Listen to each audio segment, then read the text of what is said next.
Hi hello students, आज हम लोग पढ़ने वाले नेक्स्ट वीडियो में बोले थे उस दिन कि क्वाड्रेंट के बारे में पढ़ना है। तो आज हम लोग पढ़ते हैं क्वाड्रेंट के बारे में।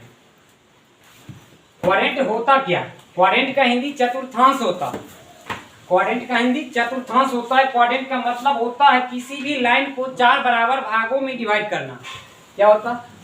अब हम लोग 10th में पढ़ चुके हैं फर्स्ट क्वाड्रेंट के बारे में। केवल फर्स्ट क्वाड्रेंट के बारे में हम लोग 10th में पढ़ चुके हैं और यहाँ पढ़ना है first quadrant, second quadrant, third quadrant और फोर्थ क्वाड्रेंट। फर्स्ट क्वाड्रेंट में जो साइन होता है प्लस प्लस होता है। फर्स्ट क्वाड्रेंट में जो एक्स कोऑर्डिनेट होता है प्लस होता है और वाई कोऑर्डिनेट भी प्लस होता है। और सेकंड क्वाड्रेंट में वो एक्स निगेटिव होता है और वाई पॉजिटिव होता है। क्योंकि x से ऊपर वाला जितना भी मेंबर आएगा y का वो सारा पॉजिटिव होगा और x y के लेफ्ट वाले जितना भी मेंबर x का आएगा नेगेटिव आएगा। और थर्ड क्वाड्रेंट में y भी नेगेटिव और x भी नेगेटिव, दोनों मेंबर क्या होता है? नेगेटिव होता है। और फोर्थ क्वाड्रेंट में होता है x पॉजिटिव होता है और y नेगेटिव होता है। ठीक, यानी x एक्सिस से नीचे जितना भी y का मेंबर आएगा नेगेटिव आएगा। और हम लोग पढ़ चुके हैं 10th में केवल फर्स्ट क्वाड्रेंट के बारे में पढ़े हैं और यहाँ पढ़ना है फर्स्ट के बारे में भी पढ़ना है और सेकंड के बारे में पढ़ना है, थर्ड के बारे में भी पढ़ना है और फोर्थ के बारे में पढ़ना है। तो हम लोग 10th में पढ़ चुके हैं बेसिक फार्मूला में कि sine theta sine 90 minus theta, जो ये एंगल दिख रहा है 90 माइनस थीटा, ये थीटा कुछ एंगल बना रहा है, 90 में कुछ कम कर रहा है। जितना कम कर रहा है यहाँ पे लिख दिया 90 माइनस थीटा, जितना कम कर रहा है उतना यहाँ लिख दिए। इस कोण का वैल्यू निकालना। ठीक, ये इस पे साइन लगाएं और साइन लगाने से 90 जो हटता है ये वाई एक्सिस से जो हटता है उसमें फंक्शन चेंज कर जाता है। वाई एक्सिस के अलोंग जो एंगल चेंज होता है उसमें फंक्शन क्या होता है? चेंज होते रहता है। तो यहाँ पर साइन है तो इसका ठीक बगल वाला क्या होता है? अगला रेशियो फंक्शन कॉस का होता है, तो कॉस का लिख देते हैं। यानी 90 हटाने से फंक्शन बदलता है और 180 हटाने से फंक्शन नहीं बदलता। x के अलोंग जो एंगल बनता है उसमें फंक्शन नहीं बदलता। और बेसिक फार्मूला हम लोग पढ़ लिए हैं 9th में, तो यहाँ केवल देखना है और सेकंड क्वाड्रेंट के बारे में, थर्ड क्वाड्रेंट और फोर्थ क्वाड्रेंट के बारे में डीपली समझना है। यहाँ पर लिख रहे 90 माइनस थीटा और y एक्सिस के अलोंग जब भी एंगल बनता है तो फंक्शन चेंज होता है। कॉस रहे तो साइन, साइन रहे तो कॉस। यहाँ पर तीसरा बेसिक फार्मूला है tan theta tan 90 minus theta equal to cot theta, equal to cot theta. और fourth number cot 90 minus theta equal to होता है tan थीटा। और 5 number sec 90 minus theta equal to होता है cosec थीटा। ठीक अगला member जो होता है उसका अपोजिट आ जाता है। 90 हटाने से अगला मेंबर, फंक्शन का अगला मेंबर आता है। और यहां से cosec थीटा लिखें, cosec 90 माइनस थीटा। और इसी में 90 को हटाने के लिए फंक्शन को बदलते हैं sec थीटा। अब हम इसका प्रूफ देखते हैं यहाँ क्यों होता है ऐसा, क्यों होता है ऐसा। यहाँ पर हम प्रूफ देखेंगे। ये क्यू ये पी इसका क्वाड्रेंट x, y और ये वाला जो लेंथ है परपेंडिकुलर y के अलोंग जो परपेंडिकुलर लेंथ होता है y होता है। क्या होता है? y होता है। और ये जो परिरेखा है ये वाला लेंथ x होता है और ये वाला कोण 90 डिग्री होता है। परपेंडिकुलर का मतलब किसी भी रेखा को 90 डिग्री एंगल पर विभाजित कर रहा है। तो ये वाला 90 डिग्री का कोण हुआ, तो यहां से हम इस ट्रायंगल को यहां से निकाल लेते हैं बाहर। ये वाला 90 डिग्री और इसका कोऑर्डिनेट है x, y, इसका लेंथ y, इसका लेंथ x। और ये वाला जो एंगल है 90 माइनस क्या? थीटा। और पैरेलल नाइन्थ में 6 नंबर थ्योरम जो है, नाइन्थ का 6 नंबर थ्योरम है कि कहता है कि यदि दो पैरेलल लाइन को यदि कोई तिर्यक रेखा आपस में विभक्त करती है तो एकांतर कोण आपस में बराबर होता है। तो यहाँ से क्या हो रहा है, आपस में ये पैरेलल लाइन है वाई एक्सिस और ये वाला, ये दोनों पैरेलल लाइन है और ये कट कर रही है, तो ये एकांतर कोण इस कोण के बराबर हो जाएगा, यानी ये वाला भी थीटा हो जाएगा। ऐसे भी दिख रहा है ये 90 माइनस थीटा, ये 90 है तो ये थीटा ही होगा, है कि नहीं। ये 90 है और 90 माइनस थीटा है, दोनों को ऐड कर देना, 180 में घटा देना, तो ये थीटा ऑटोमेटिक आ जाएगा। ठीक, ये वाला कौन होगा, थीटा। अब इस ट्रायंगल से देखते हैं, ये वाला P है और ये वाला Q है, ये O है। इन ट्रायंगल OPQ, अब इसमें देखते हैं कि साइन 90 माइनस थीटा जो होता है क्या होता है, ये वाले एंगल के लिए ये वाला परपेंडिकुलर होगा, ये वाला बेस है ना, जिधर थीटा होता है उधर आधार होता है, बेस होता है, जिधर थीटा होता है उधर बेस होता है। ठीक, तो इस कोण के लिए क्या हो जाए, ये वाला एंगल के लिए लंब और ये आधार, यहाँ पे लिखते हैं इसका फॉर्मूला क्या लिखते हैं, और यहाँ पे हो जाएगा √x² और प्लस y²। इसको सिंपली r मान लेते हैं, क्या मान लेते हैं, सिंपली r मान लेते हैं। अब यहाँ से देखते हैं कि साइन थीटा का फॉर्मूला होता है परपेंडिकुलर बाय हाइपोटेनस, हाइपोटेनस की जगह पर r लिखते हैं, इक्वेशन नंबर 1 मान लें, इक्वेशन नंबर 1। अगेन पुनः हम देखते हैं cos थीटा, क्या निकालना, cos थीटा। और पिछले क्लास में हम पढ़ चुके हैं कि जिधर थीटा होता है उधर बेस होता है, जिधर थीटा होता है उधर बेस होता है। इसके लिए बेस हो गया, ये वाला एंगल के लिए बेस हुआ y और परपेंडिकुलर x। y का फॉर्मूला क्या होता है, बेस बाय हाइपोटेनस, है ना। अब दिख रहा है कि राइट साइड इक्वल है ना, right side y by r है, ये भी y बाय आर है, दोनों को हम कंपेयर करते हैं तो यहाँ से लेफ्ट भी इक्वल आ जाता है। इसी तरह से हम जानते हैं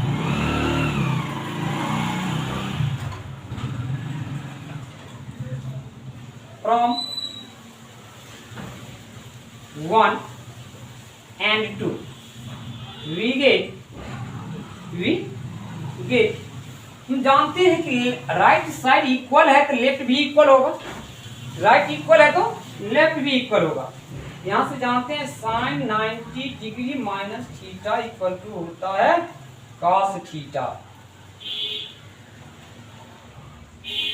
इसी तरह से जितना भी फंक्शन से दिया गया है यहाँ पर सारे का सलूशन इसी तरह निकालते चले जाएंगे और इतना दिखा देना, राइट इक्वल है तो लेफ्ट भी इक्वल होगा।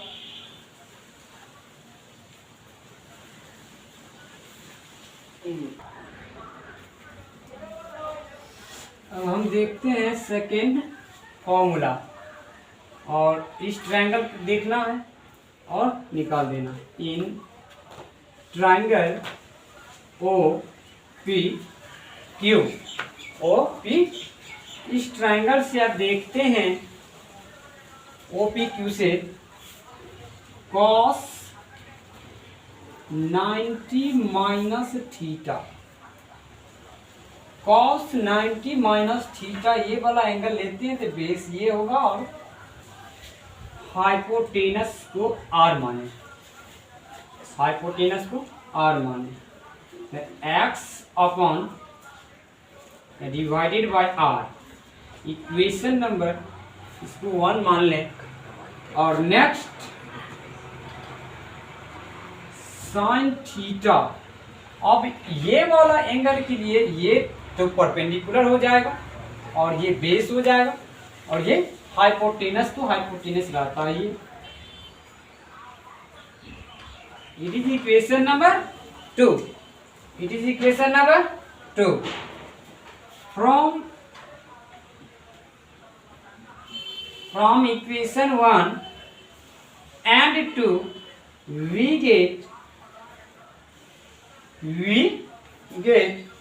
हम ये दोनों समीकरण से जानते हैं कि राइट साइड इक्वल है तो लेफ्ट भी इक्वल होना चाहिए। cos 90 minus theta equal to sine theta equal to sine theta. और थर्ड नंबर प्रॉब्लम है tan theta tan 90 degree minus theta बराबर होता है cot थीटा। क्या होता है? cot theta. इसमें भी देखना है कि इन ट्रायंगल OPQ, क्या देखना है? इसमें भी देखना है इन ट्रायंगल OPQ, इसमें भी यही देखना है। और OPQ से हम जानते हैं कि tan 90 minus theta equal to होगा, ये वाला कोण 90 माइनस थीटा है और ये वाला 90 माइनस थीटा लेके चले हैं, तो ये वाला हो जाएगा बेस और ये वाला हो जाएगा परपेंडिकुलर।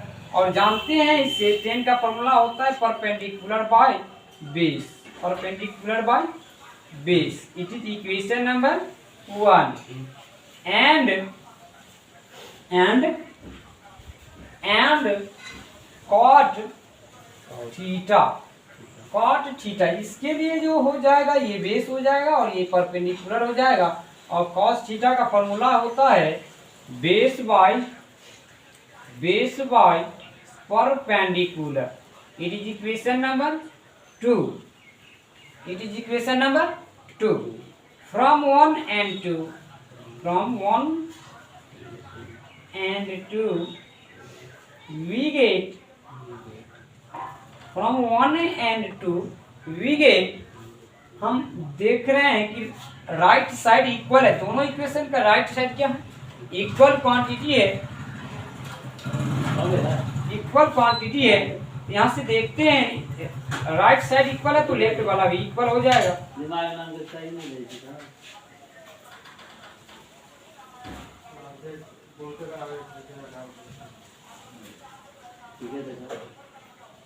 दिमाग नाम कितनी है कैसे करेंगे सारे जो गए बुढ़िया चलो खाना। अब देखते हैं फोर्थ नंबर फॉर्मूला। इसमें भी देखना in triangle OPQ cot 90 minus theta equal to होगा cot थीटा का फॉर्मूला होता है बेस बाय परपेंडिकुलर। और ये वाला के लिए बेस ये परपेंडिकुलर ये वाला, तो y by x equation number 1, x by y, हाँ base by perpendicular and tan theta equal to यहाँ पर हो जाएगा ये वाला थीटा, ये वाला हो जाएगा इसका लंब, ये वाला आधार। tan थीटा का फॉर्मूला होता है परपेंडिकुलर बाय बेस, यहाँ पर परपेंडिकुलर x है और यहाँ पर बेस y। Equation number. और हम देखते हैं इक्वेशन 1 और 2 से, 1 और 2 से देखते हैं कि राइट साइड जो है इक्वल हो रहा है। यदि राइट साइड इक्वल हो रहा है तो इसका मतलब लेफ्ट भी इक्वल होना चाहिए। 90 minus theta equal to tan theta. और 5 नंबर फॉर्मूला है sec 90 minus theta equal to होता है cosec थीटा। इसमें भी देखेंगे कि in triangle OPQ sec 90 minus theta equal to हो जाएगा, इसका फॉर्मूला होता है cos का रेसिप्रोकल है तो cos का रेसिप्रोकल है तो cos का उल्टा हो जाएगा। इसका हो जाएगा hypotenuse by base, hypotenuse by base, hypotenuse by base. It is equation number 1। और cosec theta, cosec theta equal to होता है, ये एंगल के लिए ये हो जाएगा परपेंडिकुलर और ये हो जाएगा बेस। और cosec थीटा जो होता है साइन का रेसिप्रोकल होता है साइन का फॉर्मूला होता है परपेंडिकुलर बाय हाइपोटेनस, तो इसका हो जाएगा हाइपोटेनस बाय परपेंडिकुलर। तो हाइपोटेनस यहाँ पर r मिला है और परपेंडिकुलर क्या हो जाएगा x।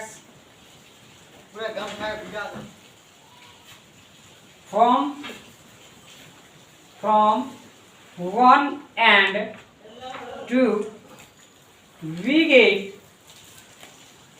समीकरण 1 और 2 से हम जानते हैं कि राइट साइड इक्वल है तो लेफ्ट को भी इक्वल होना पड़ेगा। यहां से लिख दें sec 90 minus theta equal to cosec theta. ये 90 हटाने से फंक्शन बदलता है, यदि 90 नहीं रहता तो फंक्शन नहीं हटता, यानी y एक्सिस के अराउंड जो एंगल बनता है उसमें फंक्शन चेंज करते रहता है। और एक फॉर्मूला और है कि cosec 90 minus theta equal to होता है सेक थीटा। इसमें भी यही काम करना है, in triangle OPQ cosec 90 minus theta equal to हो जाएगा, इसके लिए r by y hypotenuse by perpendicular, ये वाला एंगल के लिए परपेंडिकुलर हो जाएगा। It is equation number 1 and sec theta equal to हो जाएगा, ये वाले के लिए बेस हो जाएगा। हम जानते हैं सेक का क्या होता है formula, hypotenuse by base. It is equation number 2। और दोनों इक्वेशन से हम जानते हैं 1 और 2 से कि दोनों आपस में क्या हो रहा है, इक्वल हो रहा है। 90 माइनस थीटा, इसको यहाँ लिख देते हैं ऊपर में, यहाँ लिख दे रहे हैं from 1 and 2 we get cosec 90 degree minus theta equal to sec theta. क्या होता है, इक्वल टू सेक थीटा।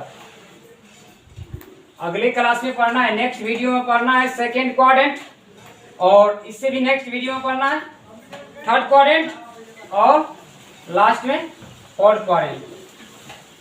हम लोग इतना पढ़ चुके हैं 10th में ही, इतना पढ़ चुके हैं, ये बेसिक पॉइंट्स है। इससे अगला वीडियो में सेकेंड क्वाड्रेंट के बारे में चर्चा होगा।